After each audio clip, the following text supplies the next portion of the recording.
The Cry of Winnie Mandela. At the Market Theatre to watch The Cry of Winnie Mandela. If you had the opportunity and honor of asking the mother of the nation a couple of questions, what would they be? Stompie, TRC, Mandela FC, her 400 plus days in prison, why her union with Nelson didn't last, and what could she have done better, if anything? The show starts off with the writer thinking out loud, watching a news bulletin about the murder of Stompie. It is alleged that the Mandela FC team kidnapped and murdered him. There's uproar and chaos considering Mandela FC is Winnie's team. She changed. She's not the same person.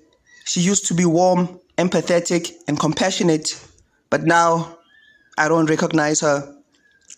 These are some of the sentiments expressed from the screen from commentators. The writer is in a room. He is thoughtful and wants to write Winnie's story from her vantage point.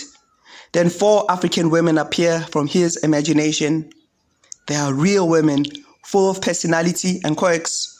They are humorous. They give the show color, range, and dimension. The 4 women share their stories with the crowd about how their husbands left and they're still waiting. The stories are personal and emotive.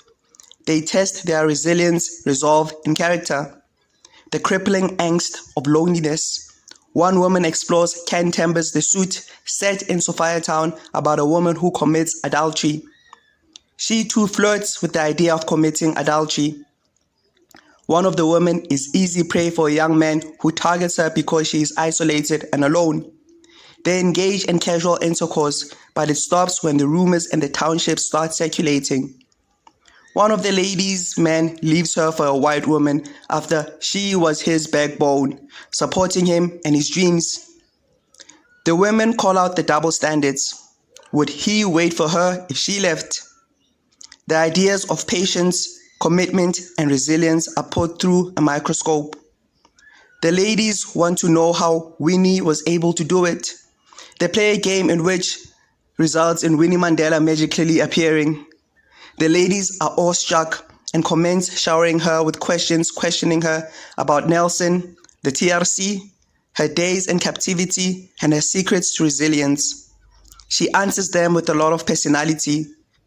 The last image of the play is of a quote about her being happy with everything and how she would never change anything. The show is simply wonderful. The performers are real, familiar, and relatable.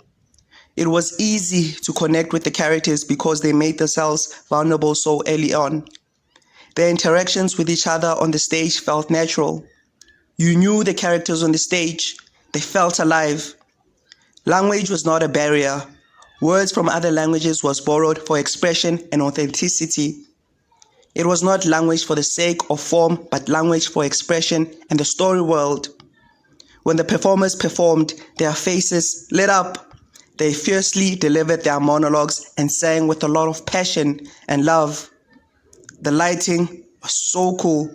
I saw one detail that blew me away. On the floor, you could see the reflection of a window. The show is simply irresistible. Les Nkosi plays Professor Ndebele, the writer. Rami Chwene plays Manete. Ayanda CBC plays Delisiwe. Pulani Rampwana plays Mamello. Siyasanga Papu plays Marara. And Tembi Samdota Ngumalo plays Winnie Mandela. Congratulations Momo Mansunyane for a great show and a deserved standing ovation.